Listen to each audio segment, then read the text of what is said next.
The airport buzzed with activity, an endless sea of travelers rushing to their gates. Among them, a 9-year-old girl clutched a boarding pass in her small hands, her heart pounding with excitement. Maya had been waiting for this moment for months. She was finally flying to see her father, a man she admired more than anyone in the world. Her simple pink jacket and worn backpack stood out in the sea of business suits and luxury luggage, but none of that mattered to her. She had her ticket, her seat, and the promise of seeing her dad. That was all she needed. As she approached the gate, she stood on her tiptoes to hand her boarding pass to the flight attendant. The woman, perfectly poised in her navy blue uniform, took the ticket and examined it with narrowed eyes. The warm smile on Maya's face faded as the attendant's expression turned cold. "This must be a mistake," the woman muttered, flipping the ticket over as if searching for something. She glanced down at Maya, her lips pressing into a thin line. "Are you sure this is your ticket?" Maya nodded eagerly. "Yes, my dad booked it for me." The flight attendant let out a short, sharp laugh.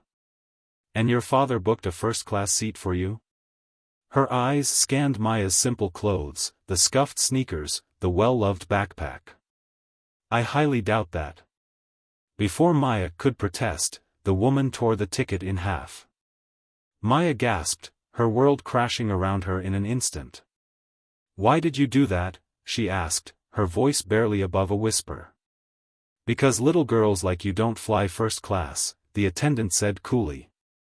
"Now step aside." The sting of humiliation burned in Maya's chest. She had never felt so small, so insignificant. She wanted to explain, to tell the woman that her father had arranged everything. But the words stuck in her throat. The people around her barely seemed to notice what had just happened, too wrapped up in their own travels to care. Before she could gather the courage to speak, a deep voice cut through the tension. "Is there a problem here?" The flight attendant turned, irritation flashing across her face. But as soon as she saw the man standing behind her, her posture stiffened.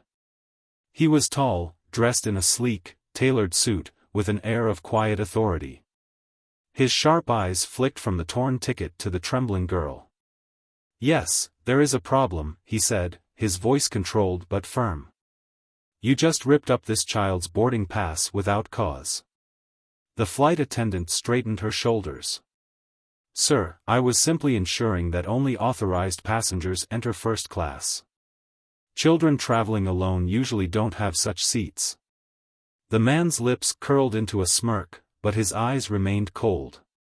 "And instead of checking her details, you just assumed she didn't belong?" The attendant hesitated.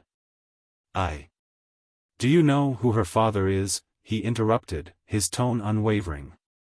The woman blinked. "I don't see how that's relevant." The man let out a humorless chuckle. "It's relevant because her father owns this airline." A heavy silence followed. The color drained from the flight attendant's face. That can't be right," she stammered. The man pulled out his phone. "Would you like to verify that with him directly?" The attendant's hands started to tremble. "There's no need for that," she said quickly. But it was too late. Within minutes, a group of executives arrived at the gate, their expressions unreadable. Whispers spread among the nearby passengers as they realized something serious was happening. The flight attendant tried to backtrack. I assumed she was trying to sneak in. I was just following protocol." The man arched an eyebrow. "And does protocol include humiliating a child?" The executives exchanged looks before one of them stepped forward. "We'll handle this situation internally," he said, his tone clipped. He turned to the flight attendant. "For now, you're relieved of duty." The woman paled further. "But Enough," the executive said, and with that, she was escorted away. Meanwhile, Maya was guided to her rightful seat in first class, exactly as her father had arranged. She settled into the plush chair, still shaken but beginning to feel safe again. A different flight attendant approached her, this one much kinder. "Would you like some juice before takeoff?" she asked with a warm smile. Maya hesitated before nodding. For the first time since arriving at the airport, she felt like she belonged.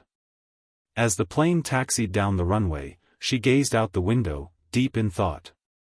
What had happened today could have left her feeling broken, but instead, it taught her something important, something her father had always told her. Real power isn't about money or status. It's about how you treat people.